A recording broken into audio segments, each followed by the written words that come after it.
की आवाज आहे ना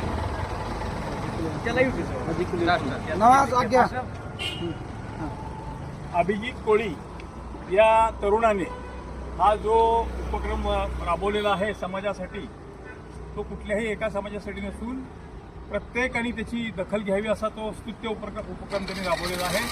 या यंग मुलाचं मी कोंडवे ग्रामस्थ, कोंडवे ग्रामपंचायत, कोंडवे मुस्लिम जमात आणि कोंडव्याच्या प्रत्येक माझ्या नागरिकाकडून हार्दिक हार्दिक हार्दिक त्यांचं स्वागत करतो आणि त्यांना त्यांच्या या कार्यक्रमात पुढे अशीच यश मिळो आणि अशीच त्यांची पुढची जी काय त्यांची जी एक ध्येय आहे ते ध्येय त्यांनी पूर्ण करावं अशी मी माझ्या ग्रामस्थातर्फे इच्छा व्यक्त करतो आणि त्यांचं फार फार वेलकम करतो. थँक्यू.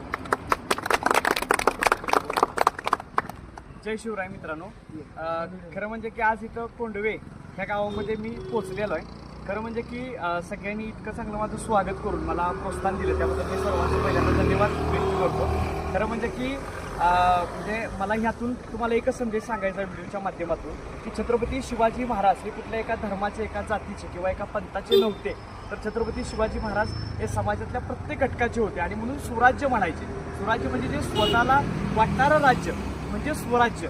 आणि आजकाल जे काही जातीमध्ये तेढ निर्माण केला जातो किंवा काय, तर त्याला छेद देण्यासाठीच मी कुंडल ते रायगड ही पदयात्रा सुरू केलेली आहे 255 किलोमीटरची. ते यासाठी की छत्रपती शिवाजी महाराजांच्या आयुष्यामध्ये अनेक प्रसंग घडले, पण समतेचा आणि सर्व जाती धर्म कोणताही न पाळणारा प्रसंग किंवा त्याला एक साक्ष असणारा प्रसंग म्हणजे स्वराज्याभिषेक सोहळा गडावरचा आहे. लक्षात ठेवा, त्या ठिकाणी हिंदू होते, मुसलमान होते, ख्रिश्चन होते, इंग्रज होते, सगळ्या प्रकारचे होते. म्हणजे तिथं फक्त लढा हा राज्यासाठी होता, कुठल्या धर्मासाठी नव्हता.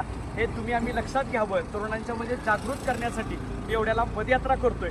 मला वाटतंय की निश्चितच या जनजागृतीकरणातून फार नाही परंतु 100मध्ये एक जरी माणूस सुधारला गेला तरी सुद्धा मला वाटतं की तो प्रत्येक ठिकाणी जाऊन इतिहास पेरून खऱ्या अर्थानं सांगेल तिथं की छत्रपती शिवाजी महाराज कुठल्या एका जातीचे, एका धर्माचे, एका पंथाचे नव्हते. मला वाटतं आपण सगळ्यांनी शिवाजी महाराजांचा विचार जास्तीत जास्त लोकांपर्यंत पोहोचवावा एवढीच या ठिकाणी आपल्याच्या मी इच्छा व्यक्त करतो.